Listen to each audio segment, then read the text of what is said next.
네, 출발 마켓도 함께하고 계시고요. 마지막 코너는 시장을 이길 수 있는 전략을 챙겨볼 텐데 오늘 물론 어제도 그랬고 코스닥보다는 상대적으로 강한 장세가 나타나고 있지만 조금은 주춤하는 듯한 보이는 코스닥 시장에 대해 초점을 맞추고 저희 한번 전략 챙겨볼까 합니다.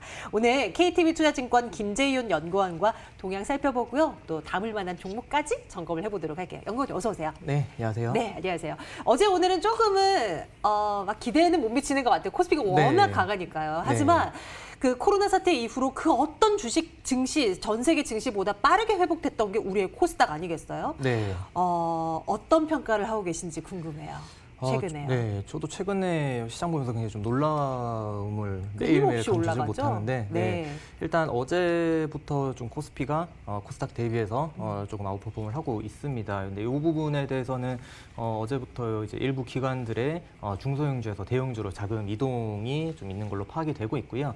네, 이 부분은 사실 이제 롱텀 이슈는 아니기 때문에 그거에 대비해서 아직까지도 이제 개인의 매수 대기 수요가 굉장히 좀 많습니다. 그래서 아직도 매수할 수 있는 여력이 높기 때문에 코스닥은 여전히 저는 좋다라고 보고 있고요. 뭐 단기 고점에 대한 걱정 막 크게 안 해도 된다는 시각이신 거예요? 저는 아직 단기 고점을 논할 시기는 아니라고 판단을 계속 합니다. 고라고 좋습니다. 예, 그러면 이제 뭐 그러하다면 주춤하고 있는 사이가 또 기대가 우리가 기회가 될 수가 있으니까요. 어떤 걸 봐야 되는지 연구원님께서 좀 포인트를 좀 챙겨주셨으면 좋겠어요. 우선 지금까지 계속 좋았던 바이오 언택트가 있었을 텐데 저는 이제 포스트 코로나에도 계속 이런 기세를 몰아갈 수 있는 그런 섹터나 테마를 좀 봐야 된다라고 보고 있고요. 그렇다라고 보면은 아직 많이 올랐지만 앞으로도 계속 좋아 보이는 건 언택트가 여전히 좋아 보입니다. 그래서 지금 언택트 관련된 이제 종목들이 굉장히 많이 있는데 너무 많아요. 근데 다만 이제 좀 주의를 해야 될 점은 이 언택트 관련 이 기업이 가지고 있는 언택트 사업이나 기술이 정말로 장기적인 좀 모멘텀을 가져갈 수 있는지 실적으로 연결이 될 수 있는지는 파악을 해야 된다라고 보고 있고요. 이렇게 말씀드리는 이유는 이 언택트라는 한 큰 틀에 묶여가지고 사실 크게 관련이 없는 종목들도 같이 동반으로 오르는 경우가 많기 때문에 이런 부분은 이제 2분기 실적이 나오거나 항상 실적 시즌에는 이런 약간 실체가 없는 부분이 문제가 되기 때문에 이런 실적 전후로 같이 동반으로 올랐지만 언택트와 크게 관련이 없는 종목들은 좀 거를 필요가 있다라고 보고 있고요. 그리고 시장 자체가 좀 많이 올랐기 때문에 이런 언택트 내에서도 좀 더 정말로 언택트의 수혜를 받을 수 있는 종목인지 아닌지를 구분하는 게 굉장히 중요한 시점이다라고 보고 있습니다. 시장이 가열될 때는 너나 할 것 없이 다 오르죠. 뭐 이슈가 조금이라도 연계됐다 싶으면 그냥 덩달아서 오르기 마련인데 말씀 주셨던 대로 이제는 진짜 관련주를 찾을 시기가 된 것 같아요. 언택트라고 하면 정말 이 범위가 애매모호하잖아요. 모든 것들이 다 들어올 수 있는 그런 것 같아서 연구원님 생각하시기에 언택트라는 키워드 안에 어떤 걸 떠올릴 수 있어요? 뭐 대표적으로 전 지금 전자결제 저도 같은 생각입니다. 그래요? 또 다른 것들은 뭐가 있을까요? 교육도 있을 거고요. 있을 거고. 정말 말씀하신 것처럼 거의 모든 걸 언택트로 엮을 수가 있기 때문에 굉장히 좀 광범위한 주제긴 합니다만 그래서 제가 말씀드린 게 이제 좀 더 실적에 바로 기여가 될 수 있거나 그래서 사실 지금 시장이 언택트로 주가가 오른 종목들을 나래별을 세워보면은 그런 관련도 높은 순으로 실적에 관련된 그 가능성이 높은 순서대로 주가가 많이 올랐을 겁니다. 그중 첫 번째로 말씀드리는 게 바로 전자결제가 될 거고요. 그리고 이제 인증 관련된 부분도 그와 같은 맥락에서 볼 수가 있을 거고요. 근데 조금 좀 약간 끼워 넣기 정도 느낌으로 되는 종목들은 사실 주가 퍼포먼스가 그렇게 좋지 않았었고 같이 올랐어도 이제 앞으로의 방향성을 계속 보기는 좀 힘들다라고 보고 있어서 저는 전자결제 쪽 인증 이쪽 관련된 종목들 굉장히 좋아합니다. 그러면 이제 잠시 뒤에 종목을 좀 뭐 그래도 얘기를 들어볼 텐데 그와 관련된 종목일지 또 궁금하고요. 바이오에 대한 부분도 궁금하신 분들이 너무 많으셔서요. 일단 사실 코스닥 하면 바이오 아니겠어요?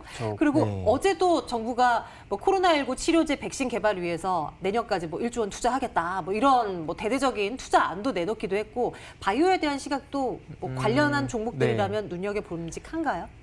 제가 이제 뭐 바이오를 전문적으로 보진 않지만 전체 이제 코스닥 시장 측면에서 봤을 때 어쨌거나 바이오가 코스닥 시총의 20% 이상을 차지하고 있으니 그쪽 부분을 봐야 되긴 합니다. 근데 어쨌든 저는 바이오보다는 언택트를 좀 더 좋아하고요. 네네네. 그리고 사실 바이오가 저도 하반기도 좋다라고 보고는 있어요. 근데 어쨌든 9월 달 되면은 이제 공매도가 풀릴 시점이 되고요. 그렇죠. 네, 공매도가 네. 풀리게 되면은 사실 어느 종목, 어느 섹터부터 공매도가 들어갈까 고민을 해보면 바이오가 좀 그런 가능성이 고민을 조금 있죠. 네, 고민을 해볼 예, 상황인 것 같습니다. 그렇네요.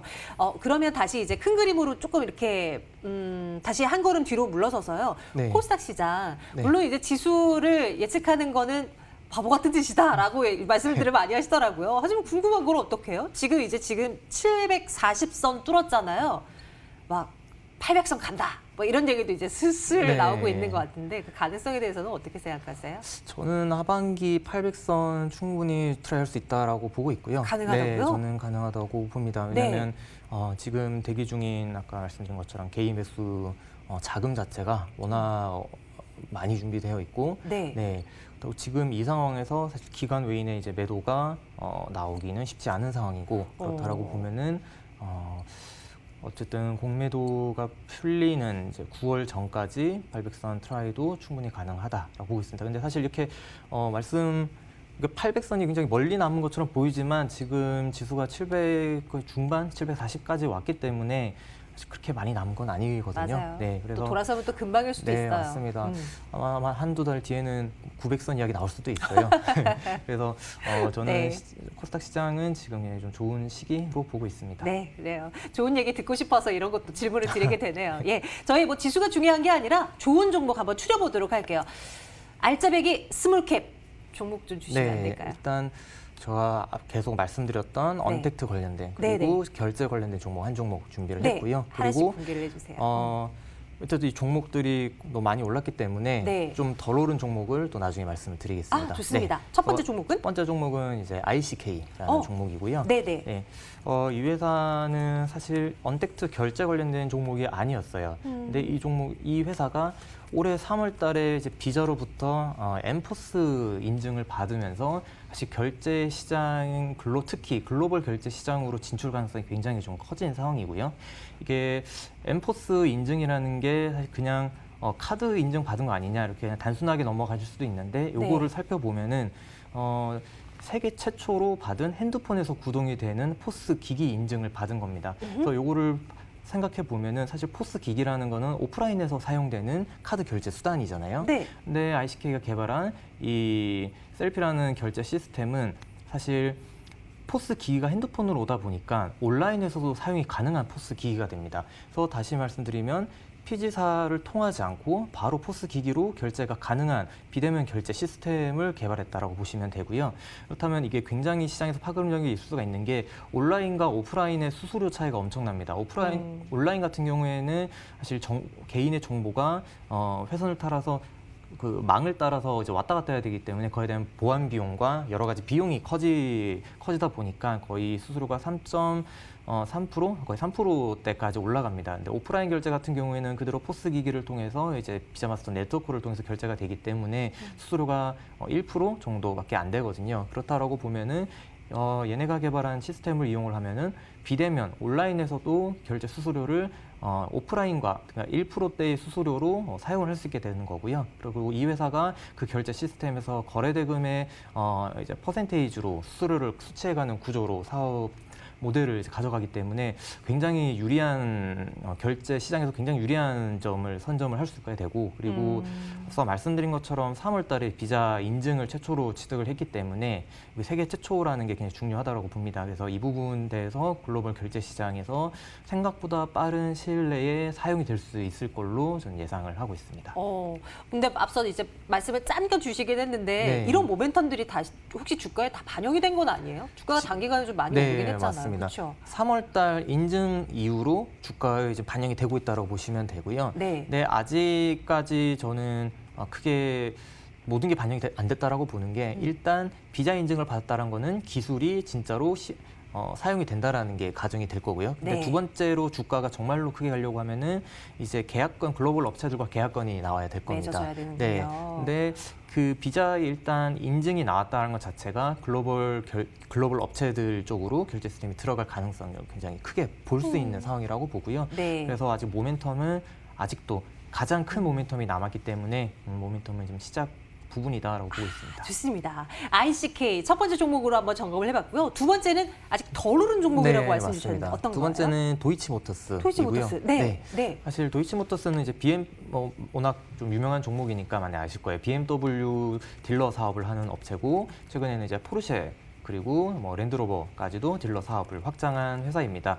네, 이 회사가 사실 코로나 영향으로 차량 판매가 좀 부진할 거다라는 예상으로 주가가 많이 빠졌었고요. 그리고 다른 업체들이 다른 뭐 언택트 관련된 애들은 사실 빠진 것보다 더 많이 오른 회사들이 많은데 도이치모터스는 아직 회복을 많이 하지 못한 상황입니다. 사실 그도 그럴 것이 이 차량 판매 자체가 방문도 잘 하지 않는다라고 예상을 했었는데 그래서 1분기 실적도 뭐 썩 좋진 않았어요. 근데 4월 달부터 판매 대수를 까고 보니까 판매량이 굉장히 급증을 한 겁니다. BMW 같은 경우에는 YOY로 거의 한 70% 정도가 늘었고 포르쉐는 거의 3배가 증가를 했습니다. 그래서 이 부분은 이제 코로나 때문에 이제 보복 소비가 시작이 됐다라는 측면으로 보면 될 수 있을 거고요. 특히 수입차 판매량도 수입차 등록 대수 자체가 4월 달에 YOY로 24%가 늘은 상황이기 때문에 경기 어려워도 네, 고가품은 잘 맞습니다. 팔려요.